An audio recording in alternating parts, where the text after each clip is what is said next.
Where my girls at? Where my girls at? Keep on watching while we keep knocking. Where my girls at? You love the flow, it's the ladies' show. Where my girls at? Yeah. Where my girls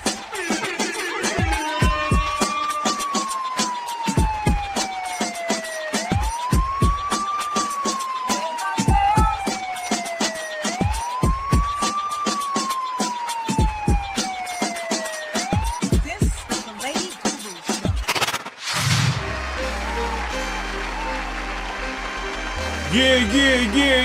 Yeah. What's going on, everybody? You are now watching and listening to the Lady Guru Show. What's going on, gurus? Yeah, we are coming in hot. It's always wild to me when they ask, how am I still single? As if I'm the personification of all their glitters ain't gold, as if beneath the surface their soil too toxic to plant roots so bold, but that's far from the truth. I'm single because I know how potent my love is, and I have yet to meet someone worthy of that addiction. See, my love pumps like written storms in veins, it's nonfiction. And most men don't have enough heart to hold this much magic, they lack diction. They'd rather step to me because all they see is my body, only to find out that this soul carries, this vessel carries the soul of a divine goddess, and she's not here to play games. I need that divine masculine claim to connect on the same frequency, and only then can he receive my love frequently. See, I've only got time for growth, so he's got to be willing to pour into me. And reciprocity is key, but he's got to unlock his inner chi so he can get the overflow of this energy. And I know nobody's perfect, but balance is important. A prototypical blend of needed and chosen, because although my love is healing, it's not meant for the broken. My love ain't Mrs. Fix It, it just fits in. Like his favorite hoodie when that crisp fall air starts to slip in. My love be warmth. It be the difference. Subtracting issues from trust and summing things up like addition. And I know I didn't follow PEMDAS, but my love doesn't follow the rules anyway, so F it. My love be spiritual. It be knees pouring answered prayers against pressed palms. It's the peace you feel when sage starts to burn. It calms and it cleanses. It speaks more than 5 love languages with more than 5 senses. My love be shelter from storms. Familiar when everything feels foreign. My love be home. But not the dysfunctional one most of us grew up in. No, it's the one that holds no space for generational curses, where we treat our love like sacred verses and not averses. My love be fingertips playing in his beard while he listens to the poems beating in my chest. It takes doubts to the bedroom just to lay them to rest. It be cooking lunch in his t-shirt while he's still tasting breakfast on his breath, like the sweet honey dripping from my depths. My love be blessed. It be fire to icebox, melting away glaciers of past lovers, cold shoulders. It be shoulder to cry on, back to rely on. My love be the belt that keeps him Ryan hunting the night skies, the gravitational pull that tethers his sun to my moon like perennial soul ties. My love be celestial. It be stars skipping across time and space like the heartbeats of extraterrestrials. My love be a never-ending Tuesday, transformational.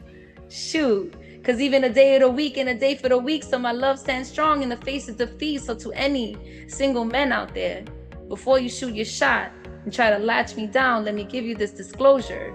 Now that you've seen the light of my love like exposure, I ask you to develop understanding that this is also the type of love I want and deserve without demanding. So your intentions better be aligned, because this queen only got time for a king. That's my piece.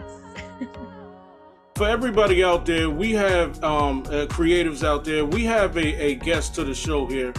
She goes by the name of J Rose. How do you memorize so many lines? So, it's longer than a song. Because songs have like breaks in them. There's dramatic pauses. With spoken word, you're just talking. It took me a very long time to get better at it. Memorization honestly was always used to be my biggest challenge when it came to performing. But it's really a matter of a lot of repetition, reading it over and over again. I record myself and then I listen to myself over and over again. I practice while I'm driving. Do you listen to your tone? So I've been writing for over 20 years. So I've developed my writing in a way that as I'm writing, I'm already considering how I'm going to deliver this line, because I don't write anymore just to write for my feelings. Like, I know now every time I start writing a poem, the intention is already that this piece is going to be shared on stage. So because that intention is already set before I even put the pen to the paper, like when I write, I'm already thinking of, okay, how do I want to say this line? Should I say this slower? Should I say this faster? And then as I practice and keep reading it over and over again, like, I develop my own style of delivery, my own cadence kind of way that I like to deliver my pieces. But it's honestly is a lot of repetition. And because I perform so much now, I'm performing at least once or twice a week. I perform. And that helps keep my like the muscle strong and the memory muscle. It's like going to the gym. Yeah, you work those. Yeah. So let me another question. How do you think poetry affects in the space of, let's say, you know how hip hop affects and how it affects the nation, basically the world. Right. How do you think poetry does? For me, I feel that because I'm surrounded by poetry, I can see a huge impact that it does have on people's lives. But when it comes to like a national level, there's a lack of exposure to spoken word everywhere, and so, like, if more people were exposed to the type of spoken word that is actually exists in the scene, they would love it more. And it's like the hidden gem of performing arts. And like, when people get exposed to spoken word for the first time, they act like they're Christopher Columbus and they just discovered some dish that, like, they just discovered some stuff that was already existing, right? And like, they're like, oh my God, this is amazing. Like, wow. Meanwhile, it's like, this has been around for like mad long. This is an extension of storytelling that our ancestor did, and it's not, I don't feel like it affects people enough. Like, there's not enough people that know what spoken word is. They think it's like everything is like Love Jones or like, whatever the hell they see on TV, they don't get, it's not out there. Like Def Poetry Jam had spoken word out there, right? But there really aren't a lot of platforms that exist right now that puts poetry on a commercial level. And I think that if poetry was as popular as hip hop, it would be appropriated just as much as hip hop gets appropriated. How close is poetry to hip hop? Extremely. Rap is poetry. It's rhythm and poetry. Like, I know most of your favorite rappers that are actually lyricists. Let's not just these random people that be talking crazy.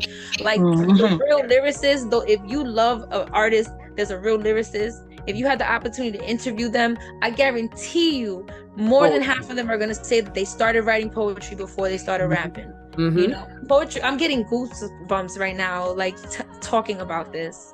I really wish that more people like saw this type of art, because they don't know what it really is like. And when they experience it, it's like, I love seeing like their heads explode. I can see it, and I can see it happening. It's beautiful. Quickly, how did you get exposed to poetry? When did you start, actually?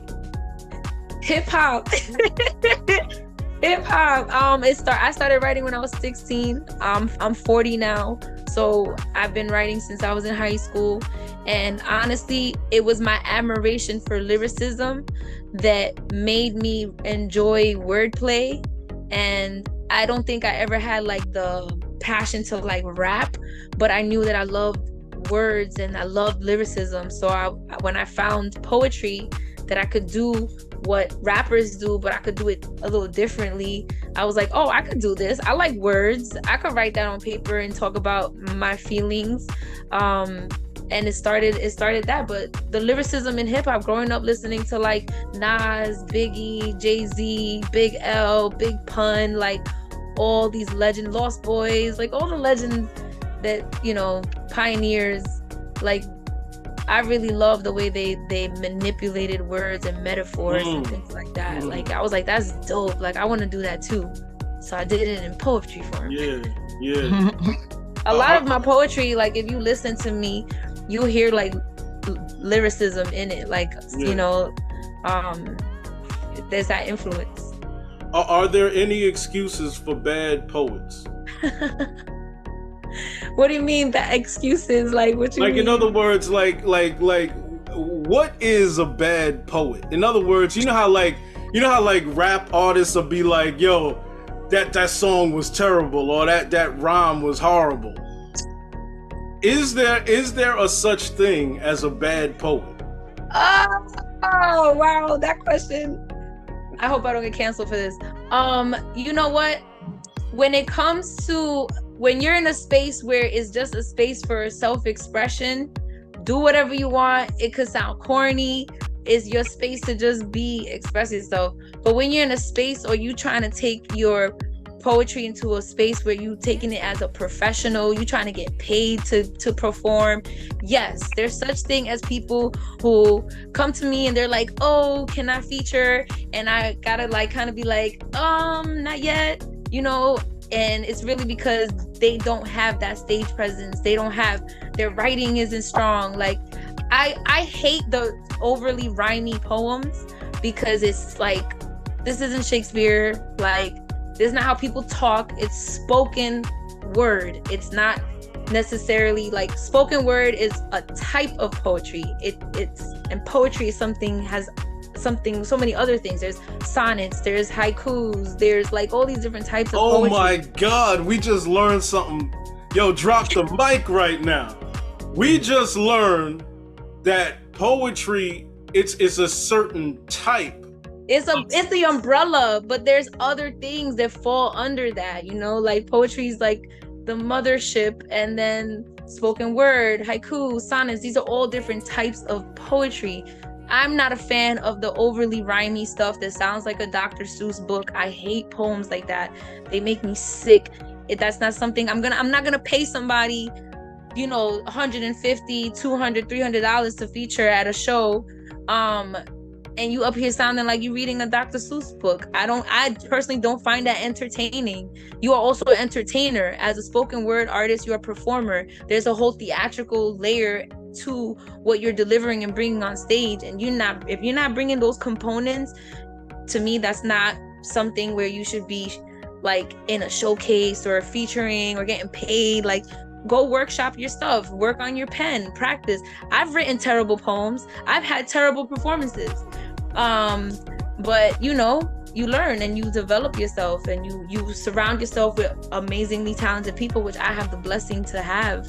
That a lot of my friends are dope writers and they inspire me, and you know, I feel like I owe a lot of my writing to being around other dope, what they say, steel sharpens steel. You know, that's really what it's like in this community. Wow. Would you call yourself a professional? Absolutely. 100%. You said that fast too. So no doubt about it. Yes. You know.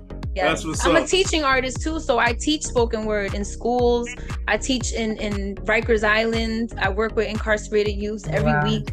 I do workshops with the young women that are incarcerated in Rikers Island.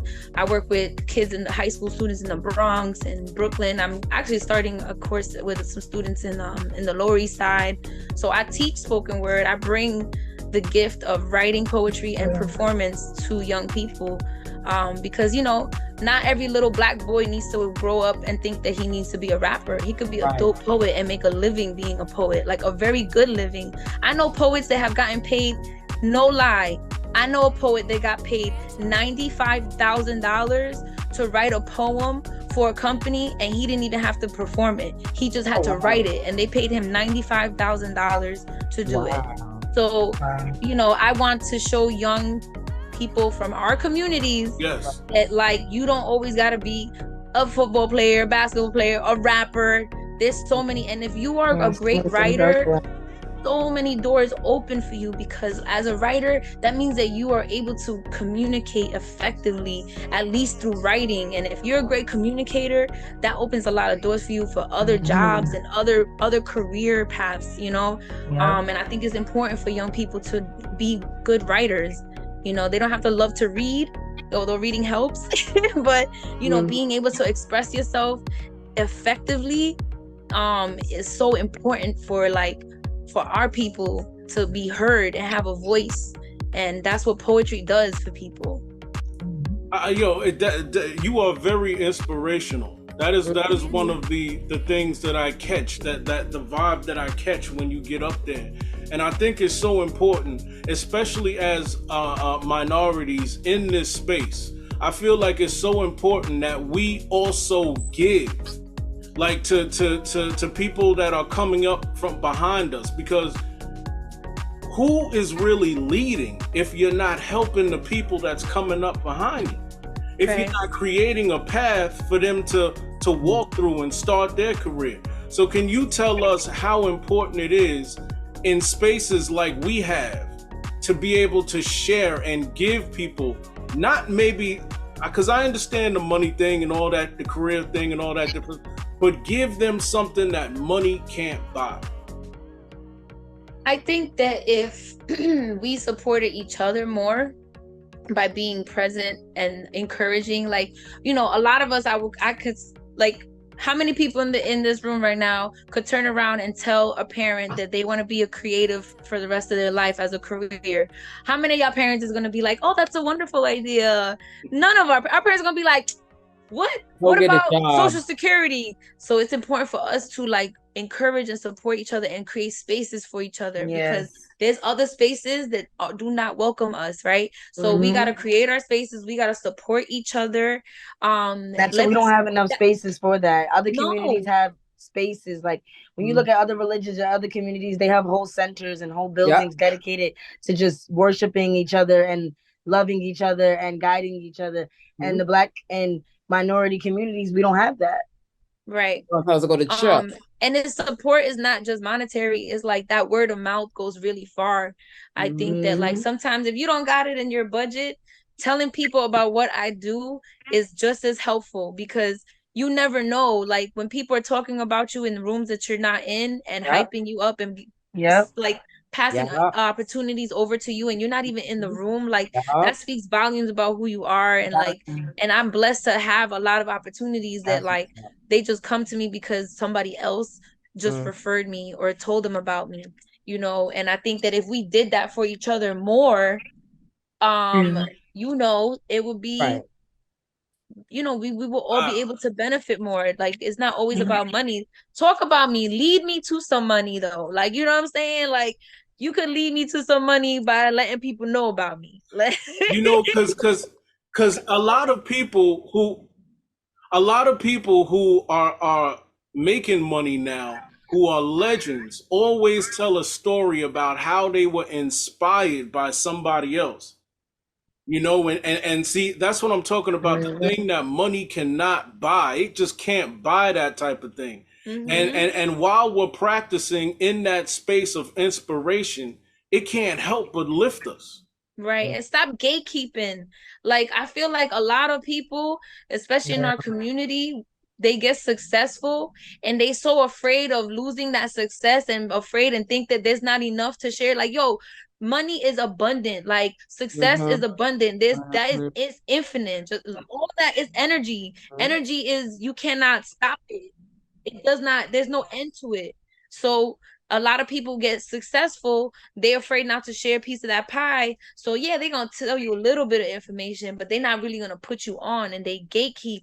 And I think that if people stop gatekeeping, that we could all really come up. What they say, there's power in numbers. Like, let you know, why you want to be up at the top by yourself when there's no end to the top. The top is forever. It's big, really, really big. There's enough space for all of us up there. Yeah, for everybody out there, make sure you check her out, J Rose. You know what I'm saying? Those are words of wisdom, words of inspiration. Thank you. Thanks for talking that way. So, you know my name. It's Ria. So when you say my name, when you write my name down, spell it right. It's R-E-A. Thanks. You claim that you know more than my name, but you know that's just insane. 'Cause the girl that's in you is not the same. You say that this girl can be tamed. Let me put this in a phrase. Don't you come near me playing these games. You see me like an angel. I'm a stranger. My nature's a danger to you. You see me like an angel, but I'm a stranger. My nature's a danger to you. You go playing girls like a pro. Now I'm chilling all solo. You thought you played me, but you're slow. You know, now my heart's made hollow. Let me put this in the flow. Baby, there's no space for games no more. You see me like an angel. I'm a stranger. My nature's a danger to you. You see me like an angel, but I'm a stranger. My nature's a danger to you.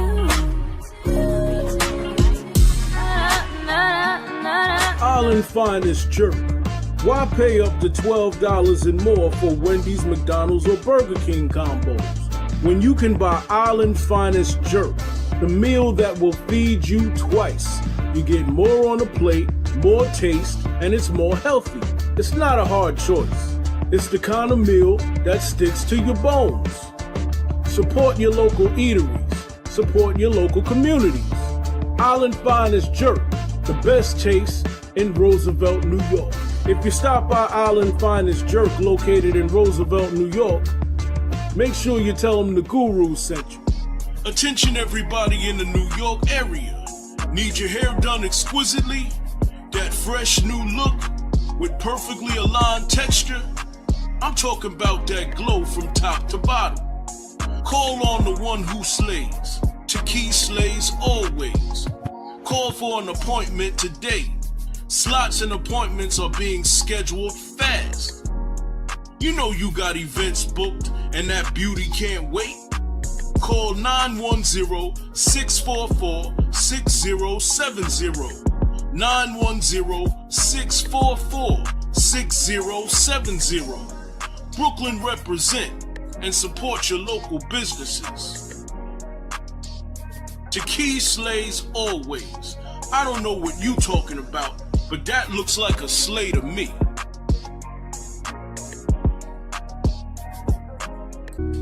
Keke Palmer's boyfriend Darius Jackson publicly shamed her for being a mom and showing her booty cheeks on stage, and now they've unfollowed each other on Instagram. Darius tweeted that as the man of the family, he doesn't want Keke to showcase booty cheeks to please others, after she wore a sheer cover-up over a bodysuit at Usher's concert. How do you guys feel about this public spat? I'm gonna start off and say, at first I thought this was a joke, like, right.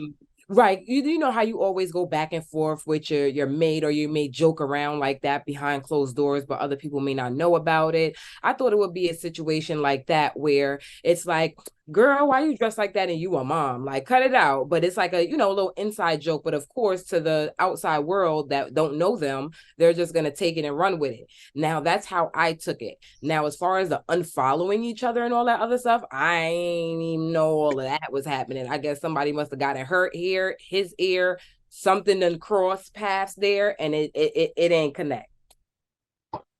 Yeah. And I feel like it's deeper than that. Like everybody has things that's going on in their private life. Yeah. And way deeper than her wearing that, and it's way deeper than her going to the Usher concert. Something else was going on. Yeah. And, and he said what he said because he was trying to get her attention. Yeah. He was doing all of that because she was fed the fuck up. There's no way. Because at the end of the day, I feel like to even bring it to social media, that's just extra. Like you got each other's numbers, you live with each other, you got a baby together. So I think I think this guy was trying to break up with her. Yeah, like I think he was looking for an excuse. He found one and broke up with her on social media.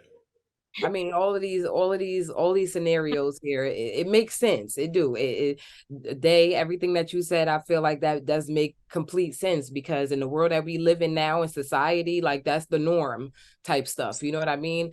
And as well with the, as far as you got a number, like you said. Right. You got a number. Right. I question. I'm sorry. Yeah, and sharing and talking about you. I'm screenshotting it and I'm texting you and I'm letting you know I have a problem with it. So it's like, as to have a baby with a man and he do that to me, I'm gonna feel some type of way. Like there's no way you should be on Twitter, Instagram, talking about I'm a mother and trying to degrade what I'm wearing. Like, right. And I think I question like how intimate they really are with each other. Cause like for me, like my man would have already known what I was wearing because I would have been like, babe, you see my boo, like you see me out, you like my outfit, you know what I'm saying? Like he would have known that I was going dressed looking good and showing cheeks. Like my man would know that, you know. Right. He dropped me off. He dropped me off. You know what I mean? Like he dropped me off. There's definitely more to that. I don't know what it is, but like for me, hearing the story was a little triggering because I remember being like a young teenage, like 18-year-old girl. My body developed late, so I wasn't really aware of like the growth that I was going through physically. And I had a boyfriend at the time that was always telling me to go change what I was wearing, and he didn't like this, and he used to tell me like, I don't like my friends looking at you. And I used to be like, well, why don't you check your boys? Like, why are you checking me? Like I'm just, it's hot, it's August, you want me to wear a turtleneck? Like and I'm top heavy, so for me it's like I could wear a turtleneck, you still gonna know what I'm working with body wise, so it's like what does it matter? And it'd be that controlling, that manipulative aspect, and he can't control her in the spotlight that she was in, so he was not okay with it. But he was posting her twerking in a tight bodysuit and he was fine with it, and he was controlling that situation, so that's why that was cool for him. Yeah. And he got pictures in his underwear, like it's showing his body. Like, you a dad though, like stop. But the whole KEKE Palmer pregnancy thing to me was kind of like out of nowhere. It kind of smacked different to wherein, okay, you would almost think that this whole thing was a setup. Like what was really going on? Right. You know what I mean? And that's what I'm saying. Like, what is the whole catch here? Like they said, were you trying to get my attention by saying some stuff like this? Like, you have my number. What was your reach? What was your angle? Exactly. He was trying to embarrass her because he felt embarrassed. Yeah. Right. Hey everyone. My name is Khaliah. Khaliah Clark, who's styling who. Thank you for having me. I just wanted to chime in about the KEKE Palmer. I don't know, because I'm coming in late, so I don't know if you guys, I just heard the young lady, I'm just piggybacking off of what she said about when he posted her and it was okay. I just personally think from witnessing the whole situation that they have, when you date someone in a caliber that's not in your field, it's going to be like a kind of give and take. And I think from the beginning, KEKE kind of, was like so happy. Remember, she's coming back to back from Light Brights. So I just feel like she just is like, what the hell is Light Brights? It's a joke. I was. Oh. He's like, what's a Light Bright? I was about to say the same thing. Like, what's that? No, I'm just saying. She has a type. If you paid attention from her last boyfriend, She doesn't date people in the industry for a reason. I think she's scorned from previous. Remember, she was on the Steve Harvey show. So she has to be in control, if you notice. So KEKE hasn't really, we haven't seen her date anybody with any substance. So what do you think was going to happen if you're dating someone that's not in your field? KEKE is always very theater, I don't want to. That's an actor. Like, he not even... Nobody. He ain't doing nothing. He ain't doing nothing. What he do? Does he do anything? No. His brother's in the industry. Who the hell is he? I'm sure like, he's doing something. Like, I'm sure he's doing Instagram. What's that called? I forgot what it's called. But it's a fitness thing I heard, right? Some fitness thing or something like that.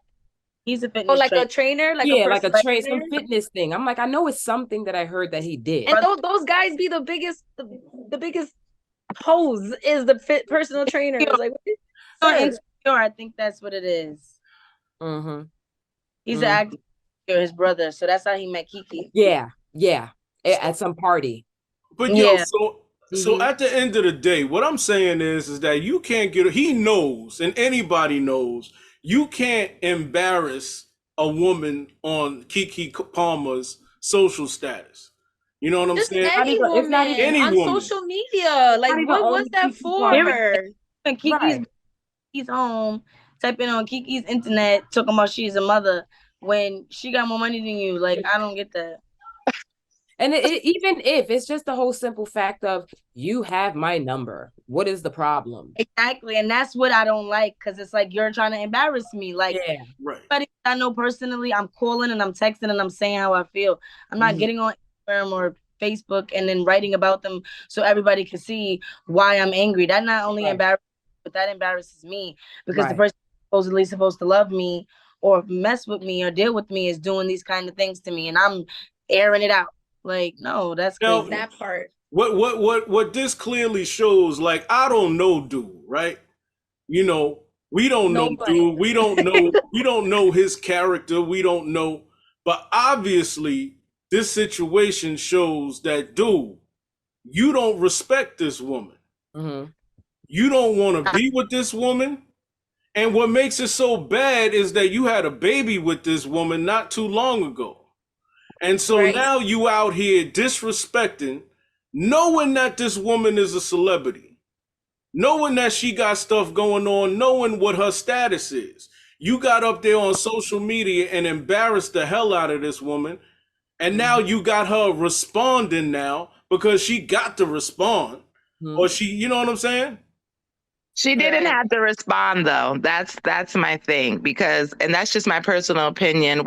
Your KEKE Palmer, at the end of the day, when he decided to leave the response on her Instagram, I'm pretty sure he had already texted her. That was for him to get a vocal voice and get his 15 minutes of fame, if you paid attention. We only knew him as KEKE Palmer's boyfriend, and I'm sure that he texted her the minute that it went viral, or probably the minute he saw it on Instagram. I know he probably, I can't confirm this, but I mean, if that was our boyfriend, I'm sure he's going to text us. I just think that both of them I think the internet's dragging it, and I think we and people are just too invested in it. At the end of the day, I can't see them really breaking up.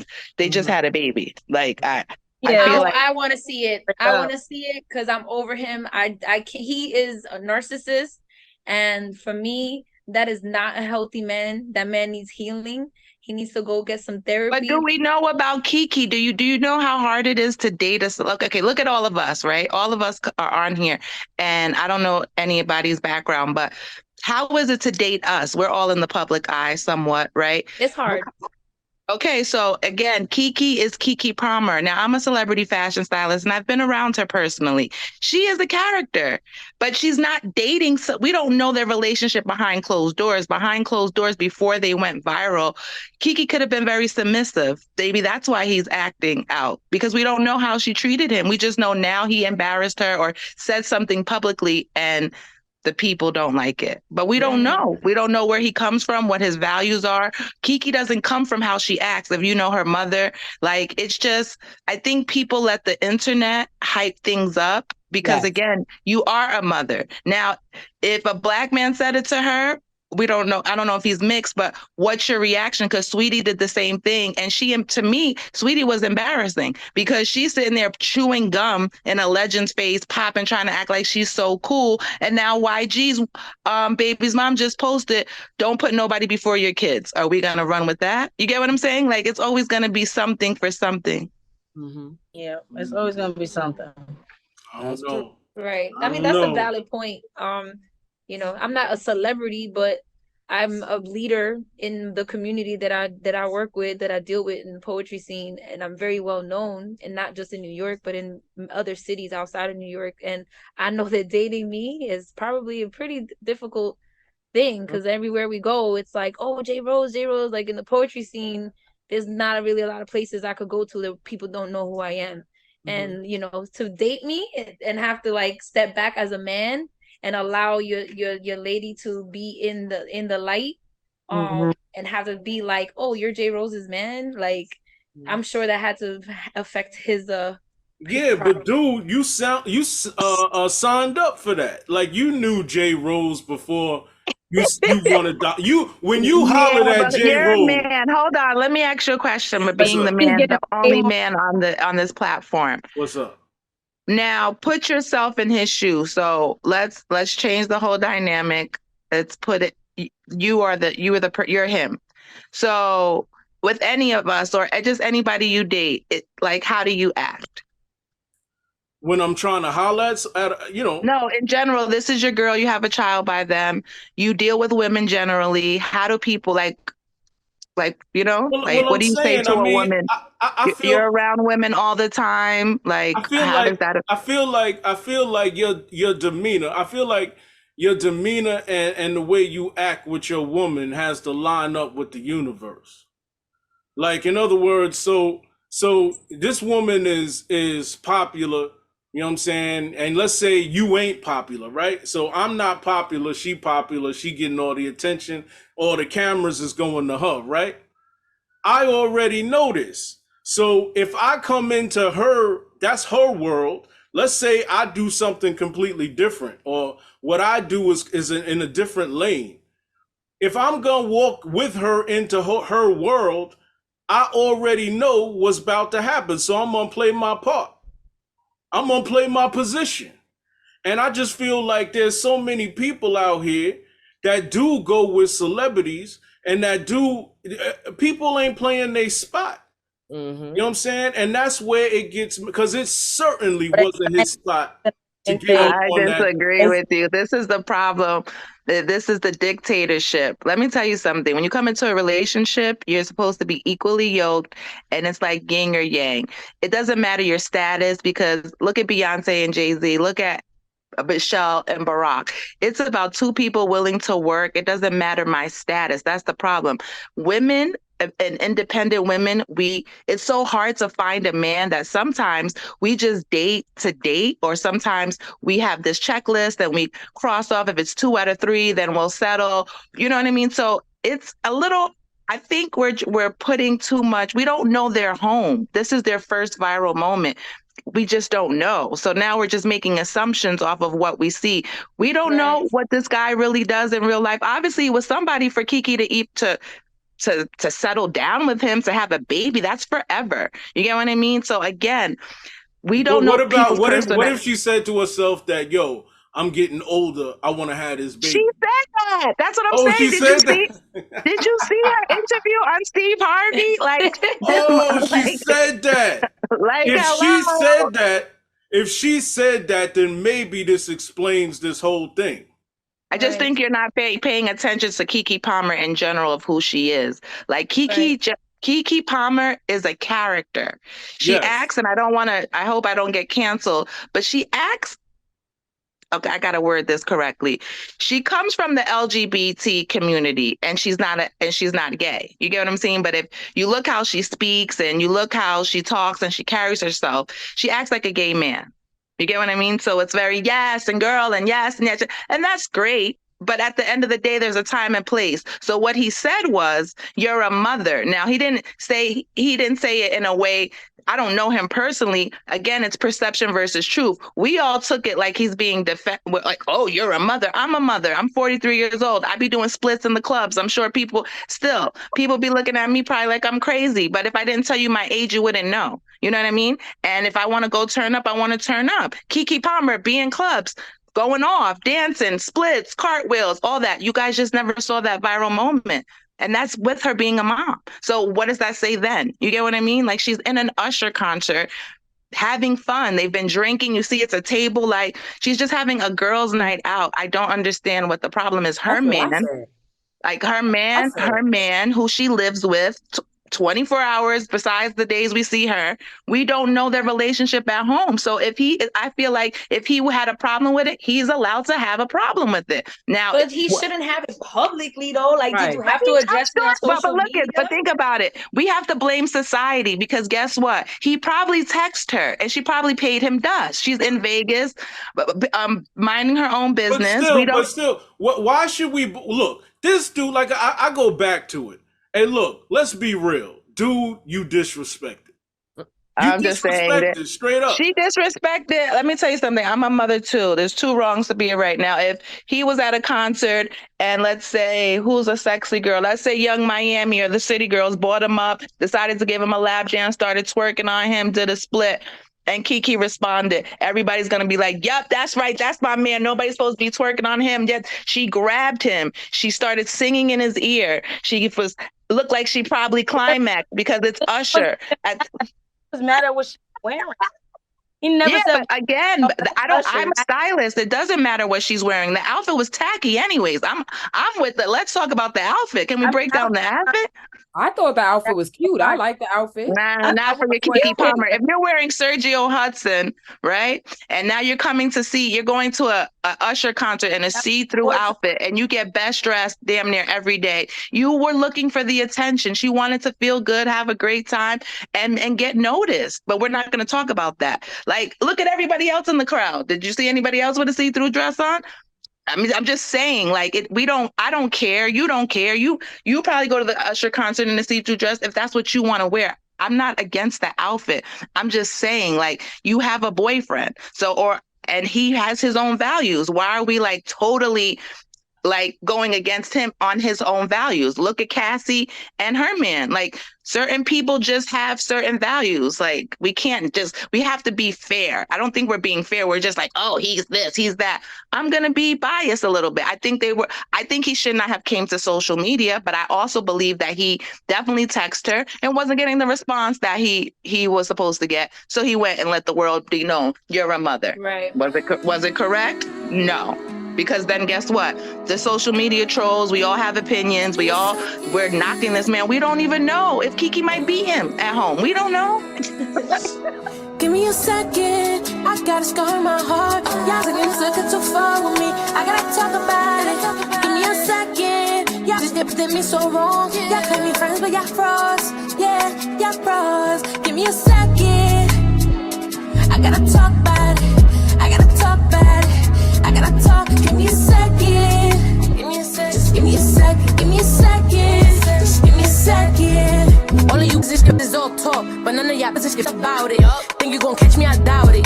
Got my location rerouted. Surrounded by nothing but killers and drillers that slide when it's time for the violence. I'm wildin', you styling. Run me up. Cause I'm vibing. Remember them days when I held you down? Every time I was broke when I came around, you said I gave you crumbs, right? I did. You said I look dumb, right? If you a bum, I'll never respect you. This is the last time I'll ever direct you. This is just something for me to reflect to. Next time around, I'ma come disrespectful. Give me a second, I got a scar in my heart. Y'all took too far with me. I gotta talk about it. Give me a second, y'all just did me so wrong. Y'all call me friends, but y'all froze. Yeah, y'all froze. Give me a second. I gotta talk about it. I gotta talk about it. I gotta talk. Give me a second. Just give me a second. Give me a second. Just give me a second. You want that peace, but don't want no responsibility. You can take the heat, you just whacking like versatility. Cause I used to be down, I built you up from the ground. Please don't talk or make a sound, cause you always running your mouth. It's sad to see, I've been up since you broke me. So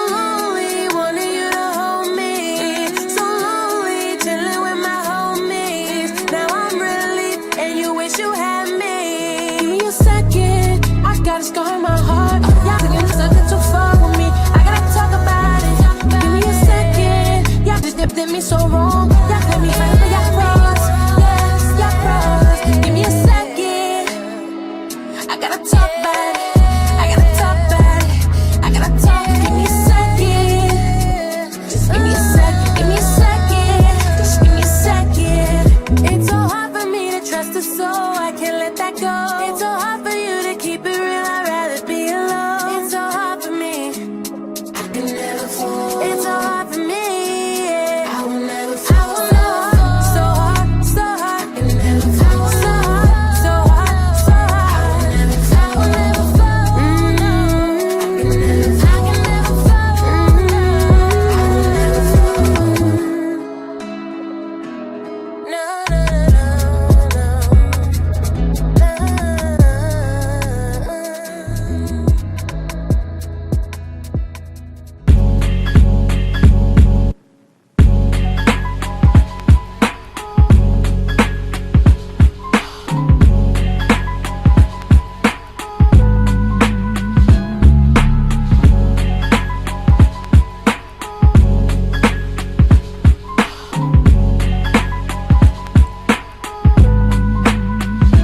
All right, everybody. So if you've been busy or you just don't know what the hell has been going on, this is the Lady Guru Show news for you. Okay, so we're gonna start off strong with Nelly is a lot richer than he was last week thanks to a new multi-million-dollar deal, y'all. According to report TMZ published on Wednesday, July 5th, the country grammar rapper sold half of the rights to his extensive catalog for $50 million. Ooh, honey. Nelly sold 50% of his rights in company called Harborview Equity Partners. The Grammy Award-winning artist's catalog includes 8 studio albums and several #1 records that are still loved by many fans everywhere. At the moment, there's no confirmation on which songs and albums are now owned by the Harborview, but it wouldn't be a surprise if it includes all the biggest hits, okay? Which we already know what those hits are. So in other news, Ice Spice decided to hit back with kindness after a Twitter troll made a crude joke. In the early hours of Monday, July 4th, the Bronx native responded to a hater who suggested she has Down syndrome. Oh my gosh. The Twitter user posted a symmetrical split of the Ice Spice face next to a face of a model, Ellie Goldstein, who actually suffers from the genetic disorder. Instead of simply ignoring the post, the Princess Diana rapper replied with kind words that really put the troll in their place. "You thought you ate, but my sis cute as F," she tweeted. Ice Spice's response was a great way to turn a horrible joke into a moment of love for those who live with Down syndrome. So in other news, Michael Jordan has finally addressed his son dating the ex-wife of longtime Chicago Bulls teammate Scottie Pippen. Jordan was asked by TMZ Sports Paparazzi if he approved of his son Marcus, 32, dating Larissa Pippen, 48, while leaving Magnon, I guess that's how we say it, because that's how you say filet mignon, okay? So I guess it's mignon in Paris on Sunday, July 2nd. No, he said before shaking his head while getting into his SUV. Ciao. After Jordan comments, people trolled Larissa Pippen for being on the Tamron Hall show, talking as if everybody's in the families were fine with it. I hope this can pan out well for all families at the end of the day. So this is in case you've been busy or you just don't know what the hell has been going on, news for you. And we'll be right back after this. I swear to God, my flow be like a 101. Nice life, lady, waiting on the day to come. Oh yeah, we be back at it. Yo, blinds, fucking with cold cabbage. If y'all niggas out in the field, popping them tablets. They eat the pain, counting up this cabbage. living for the status. Gangsta, hustler, I'm smooth. One time for the players. I know one day the enemy's gonna play us, so the plan still get money and never change up. Whether broke or rich, we gon' remain us. That's the motto. I know for sipping pain out the bottle. I seen a bigger picture. I'm trying to write me a script, smoking herb in the birds. I'm trying to find me a lift. It ain't your Uber. I go way over the medulla and travel like scanning rumors and true like parachuters. You niggas ain't ready, baby. Theme music got me on my this year. Yeah, let's make this clear. Yo, it's VI, double LA. Hit my cell. If you need a verse that can shake the culture, the ends quick to hate, cause they hate they love us. I'm a bad you mad you got fat while we starve but couldn't have yo, they upset. Well, I'm in my bag I swear to God, my flow be like a 101. Knife life, litty waiting on the day to come. Oh yeah, again we back at it. Dope line, up with with coke habits. It feel like 99, but 92 I'm established. Praying for the day I live lavish until I'm getting at it. Theme music, Village G, buddy 3 times strong island on the single. I'm with what?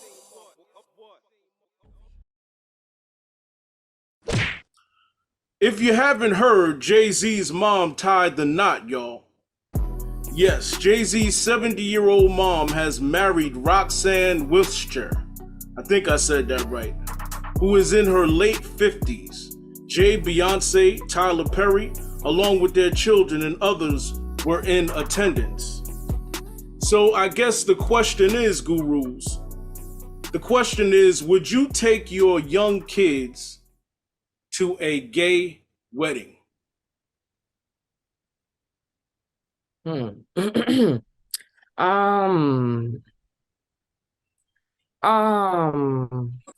don't know. My son is 8 years old and he knows like that's what I was gonna say. What gay is, you know what I mean? And like he knows what the LGBT community is and things like that. I personally have clients that I run LGBT social media accounts for LGBT organizations and stuff like that. So I would bring them and, you know, let them know this is how some people love each other and this is how other people love each other, you know. The thing is that I have friends that are, you know, gay and stuff like that, or I know people that are gay. So if it's somebody that I know and they're inviting me and they're like, hey, bring your kids and stuff like that, then of course, you know, I would.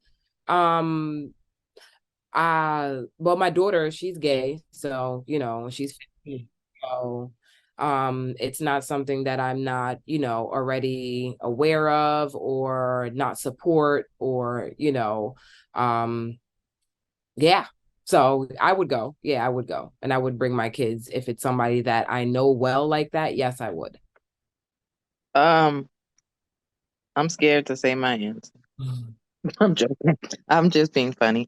I'm supporting if it's my family members. If it's not my family members or someone close to me, then no, I'm not just taking my child to a LGBT. But if it's family, like this was, you know, Blue Ivy's grandmother, so of course, I'm not against it or anything like that. I just feel like, you know, kids don't know certain things unless they're taught.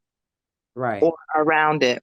So, you know, so it's like I have nothing against it. I just, if it's not a personal family member, I'm not taking the child. Or someone I know personally. Yeah, I mean, personally, like I feel like especially nowadays in 2023, like that's just part of life and that's just something that everybody's gonna have to see. And I feel like it's better for me personally as their parent to teach them versus learning from social media or from the surroundings. And at the end of the day, like, you know, weddings are weddings, you know, it's about love and it's about, you know, bringing people together. So it's like if somebody invited me to their wedding, 90% of the time I'm probably somebody close to me, probably somebody that I'm, you know, loved, have loved, or, you know, as family with or whatever. So, you know, definitely, I would definitely bring them, especially because, you know, they need to be able to understand like there's different types of love and, you know, everybody's not the same. So like my brother's gay and, you know, if he had a wedding, I would bring my nieces, my kids, whoever, because at the end of the day, like, you know, love is love. Yeah.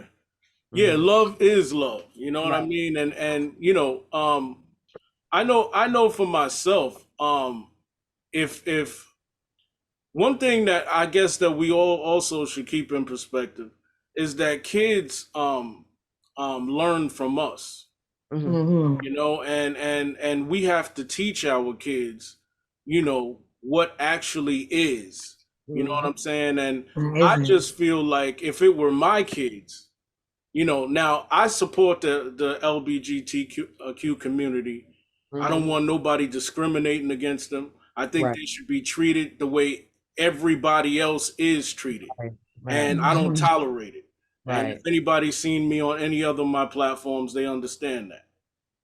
But I know one thing, as far as I wouldn't take my kid to see a LGBTQ wedding until I believe they're old enough to understand what is actually going on. Now that may be, you know, a little old school, and maybe I am in such a way, but I just feel like before they, when that they're kids and they're old enough to understand what is going on, because let's be real, all adults ain't adults out here. You know what I'm saying? They just act and do all sorts of stuff, and it ain't got nothing to do with gay folks or anything. Exactly. And so adult people be throwing off on people and on kids, let's be real, stuff that they have no business throwing off on them. So I believe that, as grown people, and I should say as for myself, I want to make sure that my kid is able to process exactly what's going on. So if you want to connect and know more about what I'm doing, I have a lot of events. I don't just perform. Like I said, I teach, I host and curate open mics all over the city. You can follow me on social media. It's My Crumbled Thoughts. It's all spelled correctly because I'm a poet. So it's My Crumbled Thoughts. You can find me. And thank you so much, guys, for having me. I really, really appreciate it. This is really dope. Absolutely. Absolutely. All right. For everybody out there, make sure you like, share, comment, subscribe. Check it out, everybody. This is the Lady Guru Show. And we are out of here.